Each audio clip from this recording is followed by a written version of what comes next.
कहानी है एक गरीब और ईमानदार किसान की, जिसका नाम रामू है। रामू का जीवन कठिनाइयों से भरा था।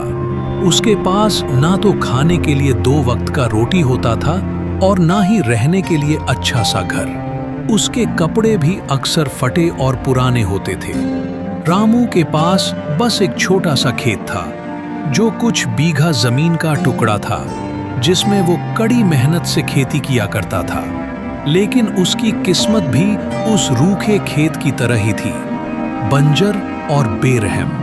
वो अपनी फसल के लिए पूरी तरह से बारिश के भरोसे रहता था। एक साल मॉनसून की बेरुखी ने रामू की कमर तोड़ दी।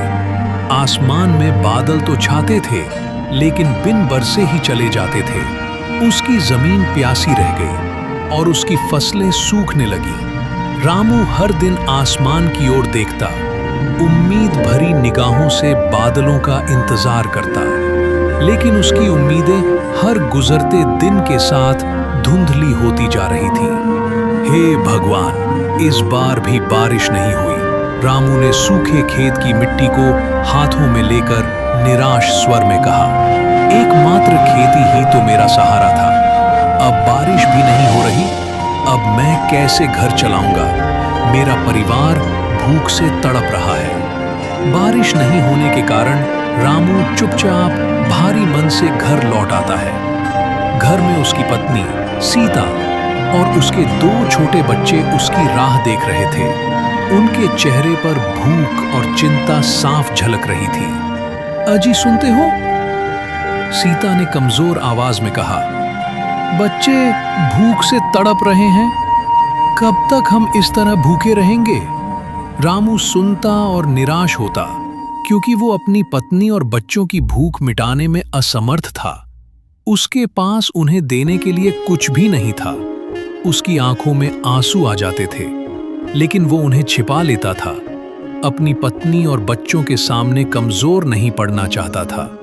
रामू मेहनती था। सुबह से शाम तक खेत में काम करता था। अपनी पसीने की एक एक बूंद मिट्टी में मिलाता था।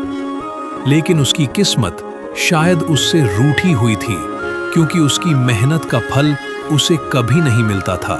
फिर भी गरीबी और निराशा के बावजूद उसने कभी चोरी और झूठ का रास्ता नहीं अपनाया।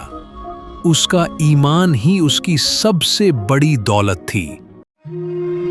एक तपती दोपहर, जब रामू अपने सूखे खेत से निराश होकर घर जा रहा था, तब उसे रास्ते में एक साधु बाबा मिलते हैं। साधु बाबा का चेहरा तेज से चमक रहा था, लेकिन उनके होंठ सूखे थे और उनके चेहरे पर प्यास की शिकन थी। सुनो बालक, साधु बाबा ने कमजोर स्वर में कहा, क्या तुम मेरी मदद कर सकते हो?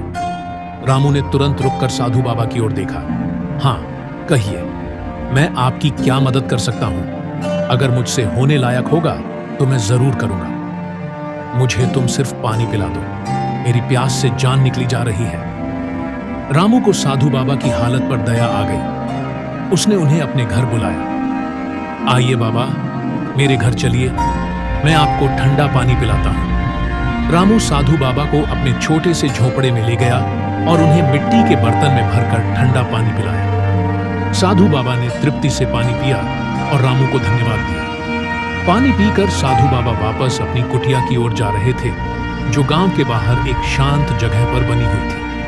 तब उन्होंने रुककर रामू को एक छोटा सा साधारण सा दिखने वाला बीज दिया। ये लो, तुम्हारे मेहनत और दयालुता का इनाम। साधु बाबा ने मुस्कुराते हुए कहा, ये बीज ले जाओ और अपनी धरती में बो दो। रामू ने आश्चर्य से बीज को देखा।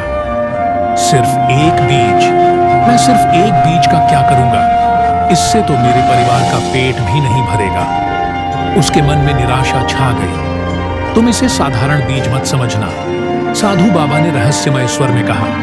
इसमें तुम्हारी सभी परेशानियों का हल छिपा है। क्या यह कोई साधारण बीज नहीं है? रामू ने उत्सुकता से पूछा। साधु बाबा ने सिर्फ मुस्कुराया और बिना कुछ कहे अपनी राह पर चल दिए।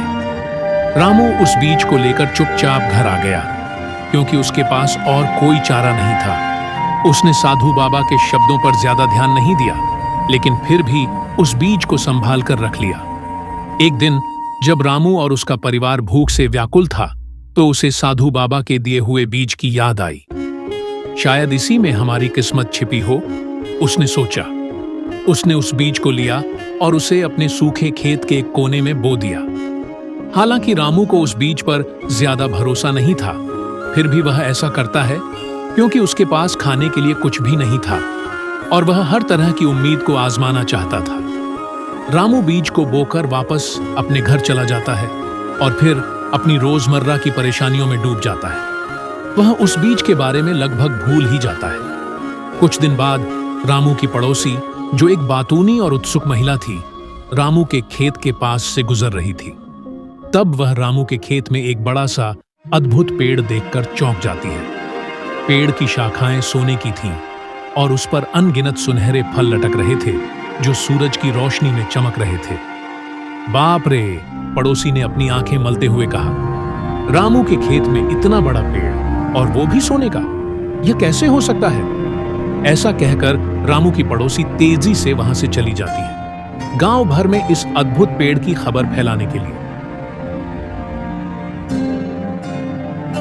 अगले दिन जब रामू अपनी रोज की तरह अपने खेत में आता है तो उस सोने के पेड़ को देखकर अवाक रह जाता है। उसकी आंखों में खुशी के आंसू आ जाते हैं और वह खुशी के मारे नाचने लगता है। वह समझ गया कि उस साधारण से दिखने वाले बीज ने वास्तव में उसका भाग्य बदल दिया था। उस पेड़ की मदद से रामू ने अपने खाने पीने की व्यवस्था की और रहने के लिए एक अच्छा सा बड़ा घर बनवाया। उसने अपने बच्चों के लिए नए कपड़े खरीदे और अपनी पत्नी के लिए गहने बनवाए। रामू की अब हर परेशानियां खत्म हो चुकी थी।